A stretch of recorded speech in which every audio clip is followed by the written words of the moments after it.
Going home in the prison on the outskirts of Cobridge, the prison guard said, and quote, "Inmate 847, Abigail Gibson. Your family and #39's here to pick you up. Be good from now on. Dawn and #39, come back." End quote. Abigail mechanically took the storage box the guard handed her and gave a slight nod. She then followed the instructions to change out of her prison uniform and into the clothes she had worn when she arrived. The short-sleeved dress had been sitting in storage for 3 years. The fabric was faded and worn, with several deep creases in the middle, and it hung loosely on her body.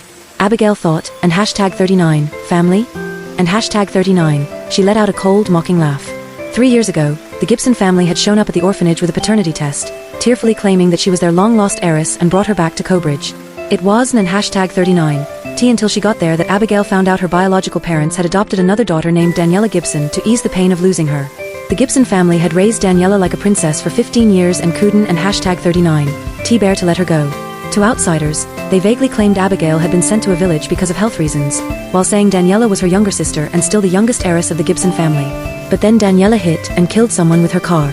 The Gibson family scolded Abigail and quote, "If you hadn't an #39, insisted we go to your graduation ceremony, we wouldn't and #39, have missed Danny and #39's performance. She was distracted while driving because of that. This is your fault. You owe her." End quote. Before Abigail could even protest, the Gibson family had already taken care of all the paperwork and thrown her in prison.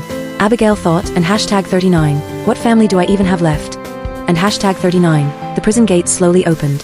Sunlight spilled in from outside, and Abigail squinted against the glare, spotting a man leaning against a car not far away.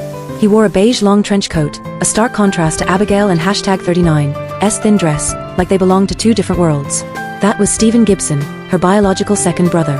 The day she was brought back to the Gibson family, he was the one who and #39 picked her up, held her in his arms, and told her she and #39 now be the most cherished treasure of the Gibson household.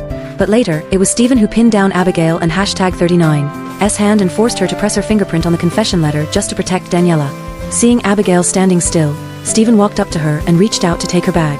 End quote. Let and #39's go home. End quote. Abigail gave a bitter smile. When she had first gone to prison, she used to imagine every day that the Gibson family would come to take her home.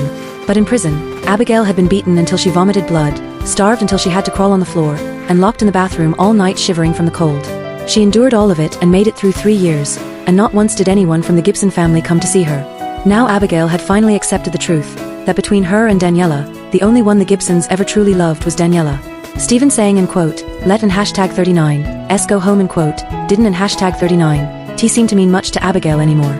Abigail lowered her eyes and subtly avoided Stephen and #39's hand. Her voice was distant. End quote, "No thanks. I can carry it." End quote. Stephen and #39's hand hung in midair, frozen for a few seconds. The Abigail he remembered was easy to please. As long as he was a little nice to her, she would forget everything unpleasant, call him in quote, Stevie in quote, and cling to him sweetly. Stephen had pictured her crying and thanking him for picking her up. But faced with her indifference, it hit him like a punch to the gut, sharp and suffocating. After all, Abigail was his real sister. Stephen held back his frustration and explained, and quote, "Danny and #39's been depressed since the car accident. Her mood and #39's been all over the place." End quote. We and #39 had to take turns staying with her so she wouldn't and #39 hurt herself. That and #39's why we didn't and #39 come visit you. End quote. As he spoke, something seemed to occur to him. He said, and quote, "When you get back, Dawn and #39 stay in the main house. Go live in the Nanny Georgia and #39's room for a while, just in case Danny sees you and spirals again." End quote. When Abigail heard that, she only found it ironic. Daniela had killed someone, yet somehow ended up being the one everyone saw as the victim.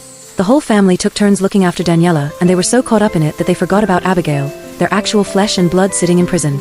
Even now that Abigail was coming home, they were still afraid she might upset Daniela. Abigail thought, and #39, I Dawn and #39 want this so-called download CC search FGK00062. Watch the follow-up.